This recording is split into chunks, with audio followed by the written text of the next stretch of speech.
Give me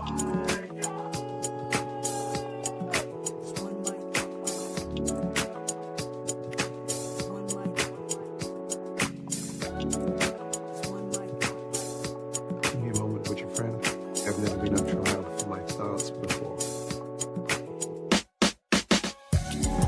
Welcome to the Only One Mic podcast called Gerard Brooklyn Dre. J-Rob is in the building. How you doing, fellas? What up, what up, what up? What's good with you? All right, man. We about to go in on this Stephen A. reaction to this whole Jerry Jones thing, man. So, fellas, we all know the story, so we're going to just give a little background on it. So, the story was brought to us by Sally Jenkins and David Moranis at the Washington Post. And, there was about a photo that was found of 14-year-old Jerry Jones back in 1957. Now, he's the owner of the Dallas Cowboys. And he was amongst a group of white students who was trying to keep black students from integrating out of Arkansas High School, which was his high school. Jerry attended North Little Rock High School, which wasn't too far from Central High School, where we all know the Little Rock Nine attended. Eisenhower had to send the troops out to protect them. So, yeah, that happened. It's a real thing. So the photo was there. Jerry addressed it. And we're going to just go ahead and we're going to play real quick what Jerry Jones had to say about the infamous 1957 photo. Ladies and gentlemen, Jerry Jones. And how the picture they painted of you from a picture when you were 14 years old. Yeah, that was, 65 years ago. And a curious kid. I didn't know at the time the monumental event, really, that was going on, and I'm sure glad that we're a long way from that. I am, and we just that would remind me just continue to do everything we can to not have those kinds of things happen. All right, fellas. Curious kid. I think it's ridiculous how every time it's a person of another culture and they do something heinous or questionable, they always point to like a troublesome adolescent or some type of excuse with them being a kid that makes it okay, makes their behavior okay. And it's just completely ridiculous how it's a double standard when it comes to us in our community. They be quick to lock our kids up, not to mention shoot them and just ruin their life. Yeah. You know how many kids right now at 14 end up with felonies because of some low level type of crime. They'll never get the benefit of the doubt of just being a troublesome teen or a curious kid. It's just ridiculous. Yeah, it's the same like if a kid in an Ivy League school. And I know we brought this up before, gets picked up on weed charge or something like that, and it's like, oh, he's in college. It's the college experience. What I mean? We'll let it go ahead and slide. But fast forward to a kid that might, black kid from the hood that might got accepted to Harvard with the same weed charge and never let it go. You know what I mean? Yeah, you're getting kicked out of school. Yeah, getting kicked out of school, all that happy stuff, man. And the thing is that everybody's on the apology tour now. Right. Do you think Jerry Jones will be on the apology tour? Will this be the only thing you hear about it? It'll be the only thing you're going to hear about it. I don't know, man. I'm not going to say going to be on apology tour. I think that's probably about the end of it. But I'm going to ask y'all this question, man. Like, are you going to hold them to that at 14? Or do we get the opportunity to grow? Like, I'll give an example. Like, we got Malcolm X, right? A young Malcolm X could be considered a complete racist and, all kinds of other stuff like that. And then, he goes to Mecca, he take the trip, he get the understanding.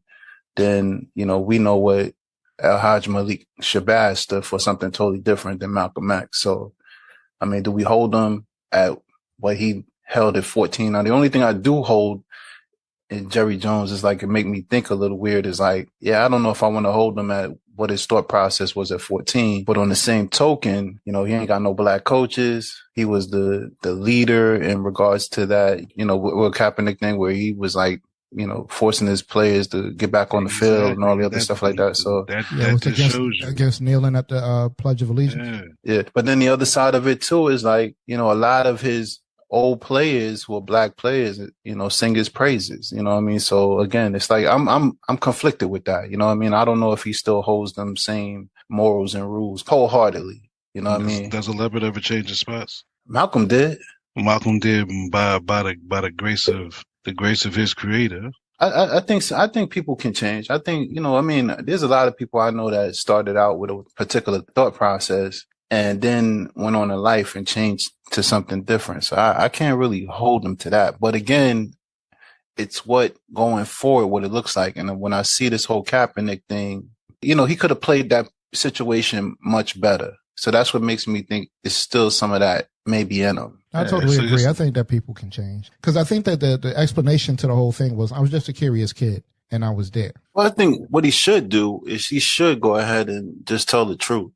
I mean, impressionable children are just impressionable children. I mean, maybe he could play that round to it. I'm not saying that that's the case or not, but I'll give an example. This is something that we probably don't even want to talk about, but, I'll give an example in Brooklyn. I went to Leffish Junior High School. During that time when I went to Leffish Junior High School, half of the school was like Haitian. Like they had a whole floor for Haitian kids and they had a whole floor for like, American kids or whatever case may be. And at that time, truthfully speaking, the American kids and the Haitian kids was fighting against each other. And I think at that time, people spreading out rumors and stuff like Haitians brought AIDS to America and all that other stuff like that. Now, this is stuff that was spread to us as children. So as children, we was doing stupid stuff. Things are passed on to you like that as a child, the media and all the other stuff like that. It turned out to be, us against them. And it's kind of crazy because I grew up with a lot of Haitian brothers and sisters, man, that are good friends of mine and stuff like that over the years. But as, little kids, 11 and 12 years old and stuff like that, and they give you this information, you do stupid things, man. So I don't know, man. I don't know if I'm going to hold him to those thought process unless he continues to show me something down the line as an older man. And that's the thing that scares me about him. Again, he don't have no black coaches. He's been the coach of that. He's been the owner of that team for a long time.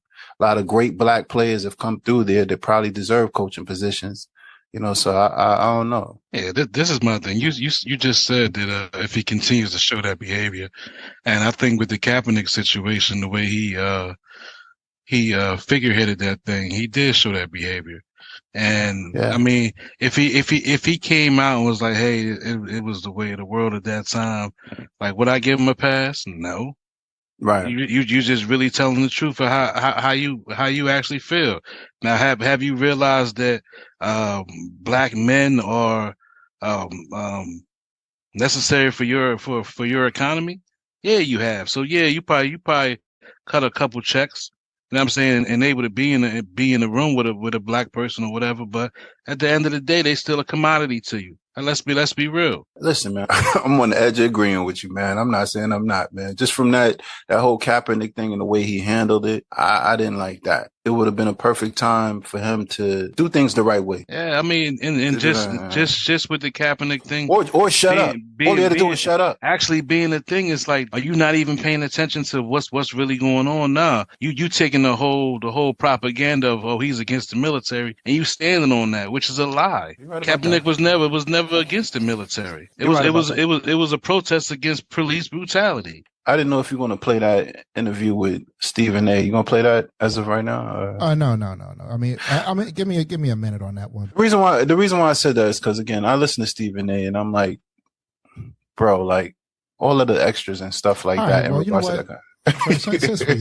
Stephen A. reacted to this 1957 photo of Jerry Jones. Now, I look at Stephen A.'s track record in regards to how he handled certain athletes, black in particular, how he came down on them for things that might have went down. But this was not the same situation, and I think he attacked him wrong. You brothers, go ahead. Tell me what you think about it. What do you think? He ain't have the same vitriol that he has for all the black athletes. Exactly, right. Exactly. Yeah. And need I say, this is almost cooning.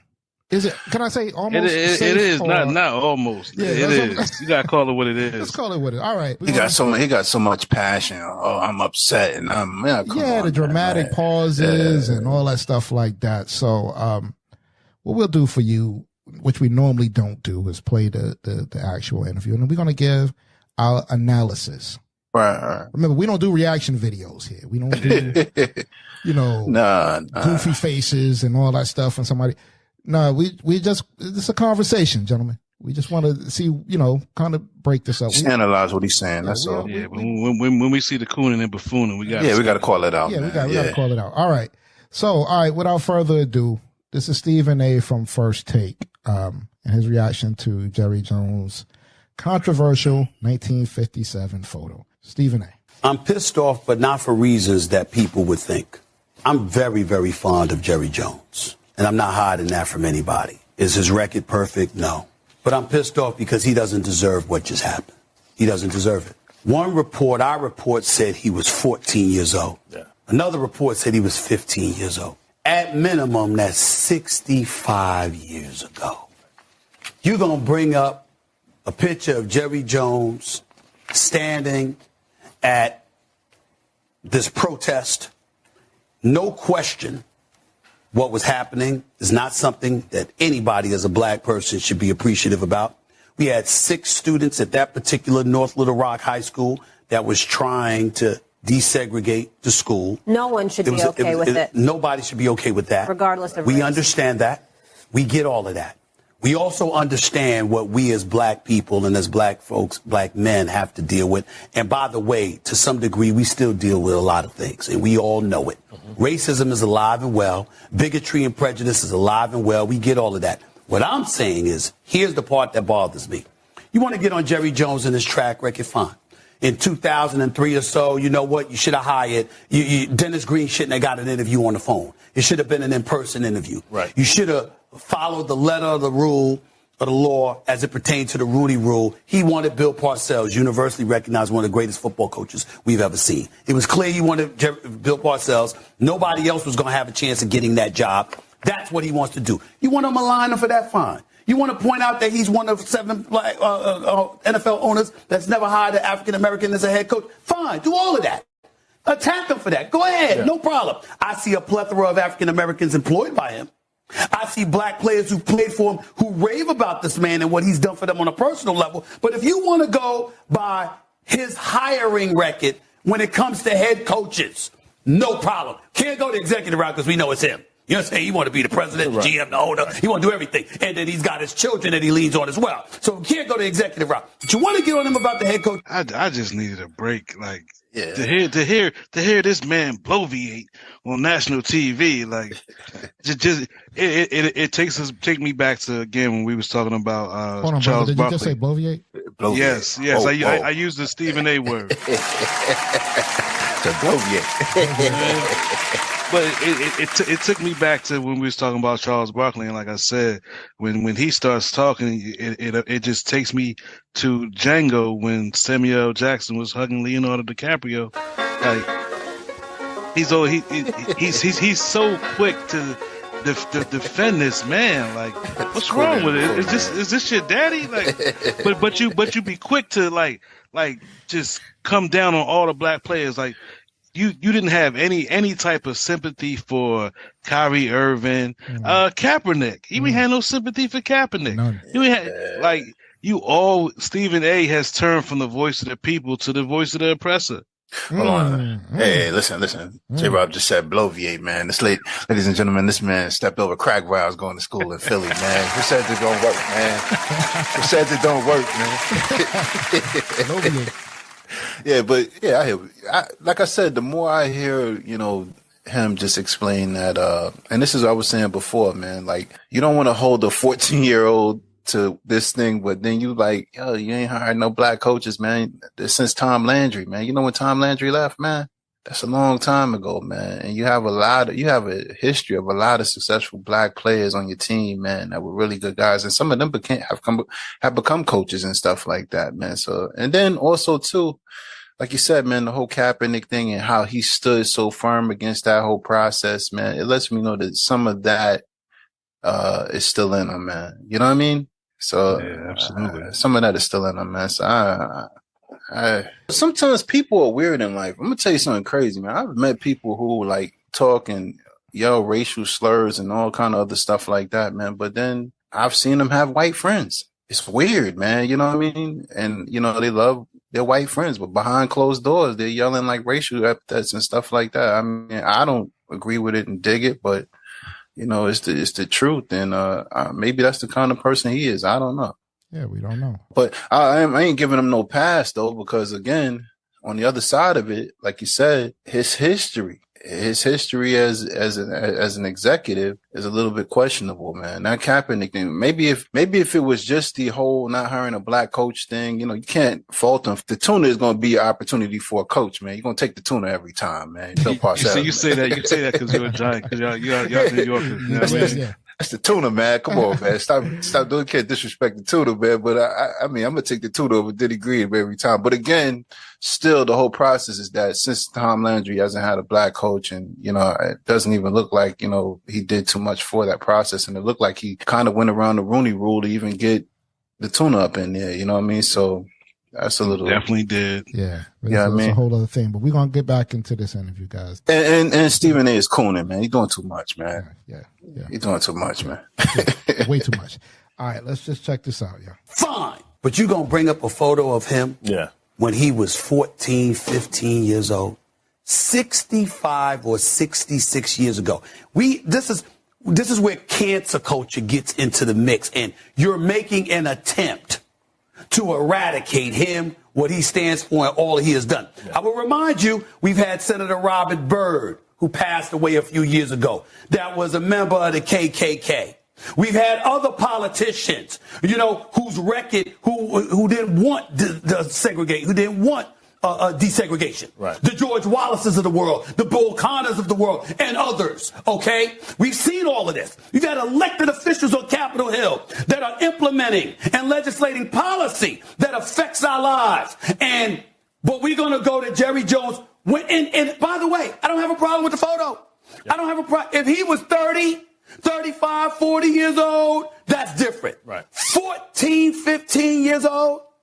14, 15 years old. Right. So now some folks are going to get to look at Jerry Jones, and who's from Arkansas. It's the South. We understand what the South represented. You understand what I'm saying? Remember, when slavery ended with the Emancipation Proclamation, you talk about 1863 or what have you. What did Dr. Martin Luther King talk about? Well, you didn't give black folks nothing. You ridded slavery from them, but you gave them no land. But you gave white peasants from Europe land in the West and the Midwest. Okay, so we understand from an historical perspective where it all comes from. What the South represented at least once upon a time, and in some people's eyes still to this day. All right. Yeah, he's going all over the place just to explain. He's just justifying the actions. It's like, just because this is worse over here, so he can get away with it. Like, let me ask y'all this question. If it would actually make a difference, if he was standing there in the Klan outfit at 14, would that make a difference in how you felt now? Actually, not for me. I'm going to tell you why. Because I believe wholeheartedly he was there for the same reason that everybody else did. right. So it's definitely no confusion. I'm not saying that. He wasn't just a curious kid? Heck no. I mean, listen, man. That situation called for what it called for. We all saw the videos in regards to that whole situation, man. People spitting on them, throwing stuff at them. I just don't understand it. Like, I'm not saying, he could have been. Who knows? If what he's saying is the truth, God bless him. He's the only righteous person standing there. You know what I mean? But I'm not a fool, and I'm not even. Yeah, I'm looking. No, I'm saying looking at it, I whether he had the sheet on or not, look on his face is the same look on everybody else's face to me. I think he was there for the same reason everybody else did. Yeah. I can understand if he was if he was protecting the students that was going in, or or something. I don't know. If I was a picture of nobody. I know he's not, but if it was a picture of him shielding somebody, or then that's completely that's different. Completely different. Or like if he was they got some video footage somewhere. What's the Bernie cat from Vermont? If he was rocking if he was rocking like Bernie, then we'd be like, all right, gotta give him a pass. Yeah. You know what I mean? But no, that's not what's going on. It didn't look like that at all. But that's what he should have said, man. He should have just came out and said the truth, man. Like, if that's the case, listen, man, I was a kid, I was impressionable. I was following along with the crowd, It was 1957. We didn't even consider these people as people. You know what I'm saying? It was just what was going on. Now you might be like, well, that's the truth. Yeah, and then it could have just said since then I've had such good situations and relationships with, black people from that point on. So my life changed, my mind state changed. It should just, I changed my way of thinking about it once I actually had contact with black people. At that point, I never had contact with black people before. Something like that. We are a caring enough group of people that we be like, yo, at least he's telling the truth. He's telling the truth, yeah. Well, let me ask you brothers a question. I don't respect that. Let me ask y'all a question. Where's the statute of limitations on things like this? Because I don't think there is one. You've had people who've lost whole careers over tweets that they've sent 10 years ago. This is the danger of this kind of stuff. Like I told you, like the last episode, and I was talking about how as an impressionable kid, at the same time, I'm standing in front of Conway's looking at the Hebrew Israelites, they talk. Somebody took that picture. You might be confused and, where I stand at what things or whatever like that. But now I'm a grown man, you know what I mean? Or way before I became a grown man, I realized that wasn't something that I wanted to be a part of. You know what I mean? So, you can change your mind. I'm not going to hold him to that. His problem is he's done some things since that time that you will say like, wait a minute, hold on. Like there's still some of this stuff in you. You know what I mean? This is what this seems like to me. You know what I mean? So it is what it is. I mean, he's the Dallas Cowboy owner with all the black players and all the people that you've experienced and all the racism that you've experienced since even owning that team. I think it would have been wise for you at that time for Kaepernick's situation. Just shut up. You didn't have to say that. Just shut up. This is the thing. To go out and speak out against it is where it makes me think, you got a little bit of that stuff in you. You know what I mean? I don't know if people fail to realize, but Texas is actually one of the most racist places in America. That's a fact. That's a fact. Yeah. The fact that this guy Stephen A. Smith is actually over here defending this man, like let him speak for himself. Let him speak for himself. This is just completely ridiculous. The fact that this man again over and over just continue to like try to defend him. Like for what? Like why is it so necessary for you to defend this man, this billionaire white man? Well, I think a lot of them too, man. And I think this is why he should have shut up and shouldn't have spoke on this topic, man. It's because he's saying it's his buddy. Yeah, that's what he's justifying the action. He likes Jerry Jones, so yeah, he's probably comping you. You probably getting nice tickets at Dallas Stadium, all kind of. Push you over to the yacht. Let you know what I mean? But like, come on. It's just the fact that you started it off with that, so you pretty much took. He's compromised. Right, yeah. right. Any objectivity that we might have thought that you was going to have in this conversation, you took that away. You took it away. So, I mean, what do you do? Just because you're getting comp, man, you can't just push aside the fact, this whole Kaepernick thing, man, and all the other stuff like that, man. You just can't allow him, because you having a great time and, you, Emmett, and Michael done had a couple of beers with Jerry, you know what I mean, that y'all sitting there letting certain things go. What they should have did while they was sitting there talking to him, he comping you or whatever like that, they should be questioning him about that Kaepernick thing. Like, what's going on with that? Yeah, until you realize they own a $250 million yacht. Yeah, and they ain't got a care in the world. They just like, oh, thank you, Jerry. Yeah, that's where you should be asking them questions. Like, why did you do this? Why did you stand with that? Why did you stand with it? All right, so here we go. We're gonna go back into Stephen A. and get prepared for the final analysis, guys. Yeah.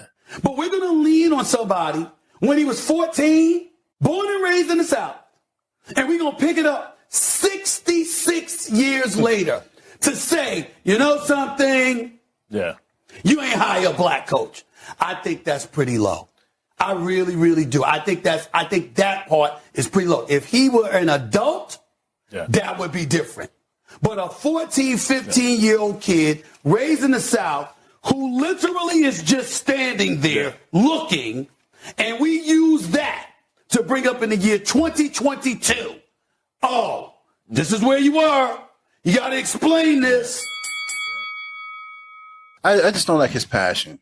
I don't. I like he's doing too much, man. And he brought up an interesting point. Okay. So if you look at that 14-year-old boy who was in that photo, Jerry Jones, all right? He was in that photo or whatever, and he's saying, well, we can't bring up your past. Like, you got to explain why you were there or whatever, okay? So let's just say who's somebody of some prominence. Bill Cosby. Well, yeah, Bill thing is completely different. Yeah, that's completely different. But for what I'm about to say, right? For what I'm about to say, right? Ain't nobody want to touch Bill, man. Bill the pill. Bill the pill. That's jacked up. It happened 40 years ago. It happened 40 years ago. Couldn't he change any a different person now? I mean, you're right about that. Yeah, you're right. You're right, Joe. Right. Look at all the good he done in teaching the kids about Black history. Yeah. Knowledge itself. Yeah, come on, man. You know what I mean? And then, but to his credit, it's technically what they got him for is rape. You know what I mean? So again, I'm not saying that he can't change or whatever the case may be. You know what I mean? Jay Jones was on the yacht with some women that said he sexually harassed them and all that, and allegedly a couple of them were underage. That happened a couple of years ago. Nobody talks about it, and they won't. Yeah, I remember that. Yeah. But the point I'm trying to make is that if you're just a kid in a photo at 14, what just say me, you, or anybody else of any prominence? Say it was Barack. Barack was in a photo with the Black Panthers when he was 12 or something. I don't know. You know what I mean? Well, that's what I'm saying. It's the dangers of that, man. Right. So do you bring that back up and say, well, hey, Barack, you got to explain to the dude because you was with the Black Panther Party or something. You know what I mean? It might be a bad example, but I'm just saying in general, anybody who was placed in those particular situations, you could be in a party where, like you say, somebody might have, got beat up. They scan that picture, you in that crowd. You wasn't a part of it, but now you got to explain it. My problem with him is, again, like I think a couple of people said already about this. It's not really the picture. The picture's the picture. You know what I mean? Mm-hmm. I can give him a pass on the picture. His thing going forward is the problem. Do you think this changes the NFL any? In the spirit of diversity and equity and all that? And the NFL is the most racist organization possible, man. You know what I mean? The NFL has been rocking and rolling regardless of the scandals and racism that they've been pushing through for a while. So they have a wonderful history of smoothing something over and keeping everything going. You know what I mean? And so just going on as business as usual. Yeah. So I mean, I don't see this stopping. This conversation is gonna be over. They asked Des Bryant at the combine, how does it feel for your mother to be a whore? Wow. Sheesh. Yeah, the NFL is a rough organization, man. You know, many times I have thought to myself to stop watching football. Yeah, like it's crazy that we just sweep that under the rug, and I'm a victim of it too because I watch it every Sunday. I'm a proud Eagles fan. But yo, like it's terrible over there with the racism. Did you just say yeah. Well, and then the crazy thing about it is how they can the whole thing they did with Jay-Z. Hey. Mm-hmm. The whole thing they did with Jay-Z to sweep all of that stuff they've been doing on the rub with Kaepernick, man. You know what I mean? They brought him in. They do the hip hop Super Bowl and all the other stuff like that. You know what I mean? I'll say like this: the NFL is so powerful. I know y'all gonna hate this statement, but they replaced Jesus on Sunday. You know what? They said that's the reason why they put it on Sundays. Do you know that?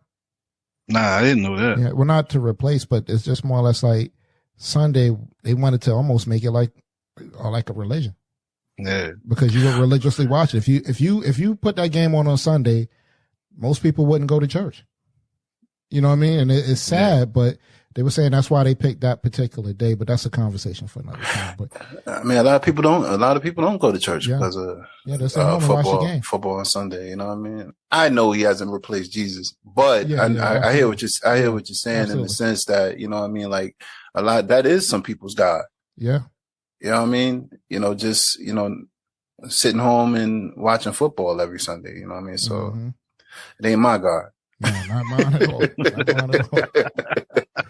My God, Gregory once said, man, he said, you can sit down and watch 2 football games back to back, but you can't pray for 15 minutes straight. And something wrong with you. Yeah, a lot of people ain't never prayed in it. A lot of people ain't never prayed in their life more than 15 minutes, man. So you can't pray 15 minutes straight. Something wrong. But that's a whole other conversation, fellas. But yeah, we're going to go ahead and round this one off, man. I just had to stop and bring that in some type of context because that was kind of a weird statement. Like, yeah, I just think it's funny how, again, just last week Stephen A was on TV just crucifying Kyrie Irving. Oh, matter of fact, all last year too with the whole vaccination thing, going so hard on Kyrie Irving. Like, but soon as it's something with somebody else or of another race, he just turns into the biggest apologist ever. I mean, he serves his purpose. I mean, because sometimes he have good he has some good in him. You know what I mean? I've actually seen him step his foot out and speak out against, you know, the fact that, you know, a lot of black coaches haven't been hired in the NBA and in the NFL. So he has his things, but then, you know, there's some things that he goes against the grain. Like, again, we're talking about the vaccination. Me personally, you know, I got the vaccination. But Kyrie Irving is a millionaire. If he decided he don't want to take the vaccination or whatever the case may be, that's up to him. You know, that's his body. Who's to tell him whether or not he should be vaccinated or not? You know, it's on him. You know what I mean? So I don't think anybody should have the right to speak on whether or not, you know, you want to put something in your body. It's up to you. You know what I mean? So I don't understand how he went so hard on that situation. But actually, let me change it. Because actually, he kind of did say that, you know, this is Kyrie Irving's right. However, he was saying, like, you can't not take the vaccination and, you know, and still petition to get your check. You know what I mean? Or something like that. Like, you're still getting paid, you know, whatever case may be. So I don't know. It's a little weird with Stephen A. I don't know, man. But you know, but it's just he has his pros and cons, man. All right. So what we're gonna do is final analysis of the Stephen A. commentary. All right. Stephen A. is the new Uncle Ruckus. You ready to explain what you did when you were 14? Yeah. How about you? Right. I can't. I don't know if I want to, especially how the world would perceive it today. Yeah. And I'm 55. Yeah. This man is 80. Yeah. 66 years ago. Come on, y'all. Yeah. I have a 14-year-old daughter, and, you know, at 14, I'm satisfied with the answer that he gave. That he was there out of curiosity. Wasn't like that he was there throwing something at the students. He wasn't out there yelling at him. There's no photo. It's a photo of him just being curious. And at how influential a 14-year-old in our time would be a ninth grader influenced by 10th graders and people that you look up to about what's going on at your school. Yeah. Now, I wonder where the origins of this picture is coming from. And it just pops in my head, maybe Dan Snyder, you know, what he said about opposition and having stuff on people. I wonder, you know, because it's just curious that this comes up at this particular time. Because it's coming out of Washington? Yeah, and the fact that it's coming up at this time when we know the heat is on the Commanders. When Daniel Snyder basically said, I got stuff on everybody. Yeah, that's kind of deep, yeah. What do you think? They're coming from the Trumpster? For the Washington Commanders? Oh, is that? Yeah, no. What? I think they were saying something about Daniel Snyder. It came out of the Washington Post. Oh, okay. I thought they was applying pressure to him or something like that. Was it Democratic Party or Republican Party, or is this just like a football thing? Yeah, football thing. Probably. Yeah, Daniel Snyder's the owner of the Washington football team. Washington Commanders. Yeah. He been waiting to drop that, man. Yeah, because they basically told him he got to sell the team. So at first he came out and was like, I got dirt on everybody. I ain't doing nothing. But eventually he succumbed and, you know, put the team up for sale. But now all of a sudden this little photo come out and it came out of Washington. So you know what that means? Should be some more to come. Some more photos. Yeah. Uh-oh. But who's next? The guy from the Giants, what's his name? Mirror? Yeah. Well, it's a mirror, man. Giants are a little suspect too, man. They got a lot of foolishness with them too, man. I've questioned my Giants blue for a while, man, too, man. They done some things standing on the wrong side. Yeah, real crazy stuff. Yeah, y'all think this is what it is? Hey, listen, man, that owner knows. Yeah, it makes sense. He knows. And again, we know the history of the NFL. Like, if he said he got more, imagine how they got that picture. How do they know? Right. You know what I mean? How do they know to get that picture? That he would be the only person that would know. Did he share that with them, saying that, you know, this is what was into? Nah, his cousin probably was in it. That's why. Yeah. His cousin probably was the man standing next to him.